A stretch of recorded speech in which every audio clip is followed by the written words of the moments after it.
Hi, my name's Phil. I like talking about politics. So now that I'm back from Liverpool unscathed, I can finally catch up with what's been going on in Liverpool at the Labour conference, though. There are a few interesting announcements, which I plan to summarise tomorrow once they're all out. But let's kick off with Wes Streeting's announcement of £500 million for what's been described as the first ever fair pay agreement for care workers. But something Streeting gave the credit entirely to Angela Rayner for, saying he wanted her back in government. But first, for daily news and politics, please click the subscribe button to stay notified. So it's fair to say that Streeting's huge praise for what Angela Rayner brought to government went down very well with the conference, but there's more to it than that. Rayner ticked a lot of useful boxes. Down to earth, great example of social mobility, very personable. In terms of the social mobility, especially a good role model for girls and young women out there.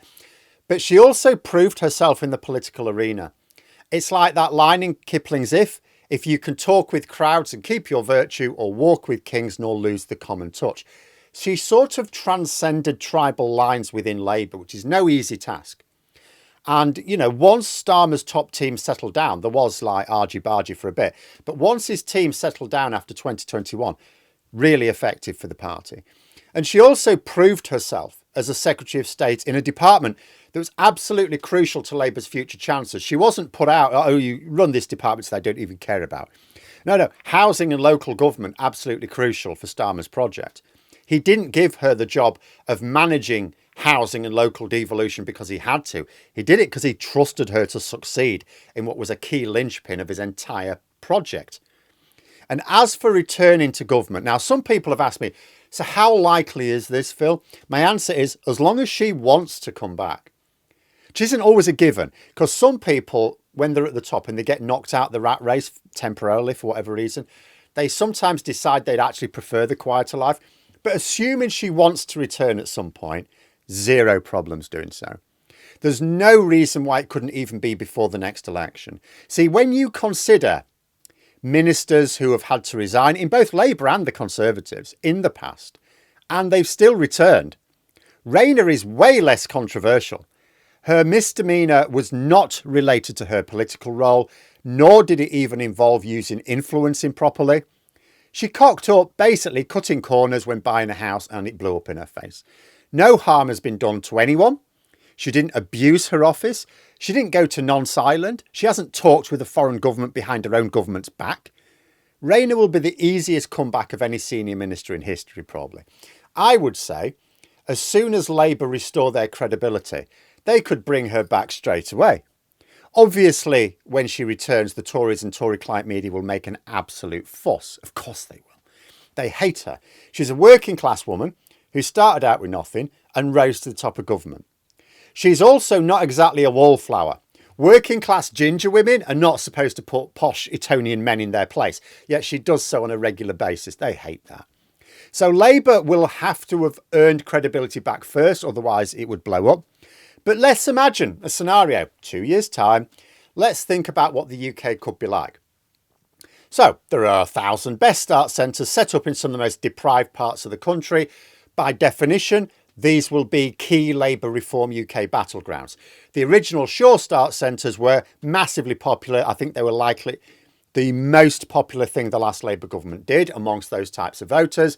So the next ones, why wouldn't they be? Because they're actually going to have even more services. They will represent tangible new public services directly on people's doorsteps. The economy will hopefully have continued to grow. It's worth pointing out that we've now had the longest sustained period of growth in years. And even GDP per capita continues to be positive. In fact, this is why economists say that our inflation continues to be sticky. The economy is doing better than expected. And that means, despite the media narrative, people are clearly feeling more comfortable spending. So let's say this continues for another couple of years and becomes more noticeable to people. And we have another couple of years of above inflation increases to incomes, particularly for those at the sharp end. The new workers' rights will be fully implemented at this point. So will the new renters' rights.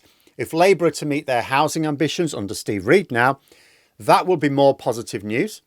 Basically, I can't see the future, of course, but there are reasons to believe there will be tangible progress made come the second half of 2027. And that's without considering the standard Labour expectations of easier access to the NHS, which is almost a given with Labour. Crumbling schools being rebuilt, which is already well underway. Maybe Keir Starmer, now that he's decided to take the fight directly to Farage, will shove that pineapple his arse. Who knows? There may also, of course, be more scandals tumbling out of Reform UK councils to trip Farage up as well. But even without that, and even if Labour actually get no better at their comms game, it will be hard for people to credibly claim Labour haven't made progress come late 2027. So let's say this is enough for a key seam of voters to reevaluate things. Let's hope Labour don't make any more missteps and goals. Let's say the polling looks a lot brighter and there are already tentative signs that it might be moving in the right direction now. Well, at that point, I can absolutely see no problems Rayner coming back into the cabinet if she wants to. The question is, what role would she take? Now, assuming Steve Reed does well in her old department, and I have confidence in him, it wouldn't make sense to disrupt that vital work again. I'd be thinking of somewhere else. But which department do you think you would like to see her running in this potential future of 2027, with still a couple more years before the election needing to be held, and Labour starting to prove themselves with tangible improvements made to communities and people's lives? Let me know in the comments below, and for more content you could subscribe to the channel or even join for access to streams of behind the scenes updates. Thanks for watching, and until next time, I'll see you later.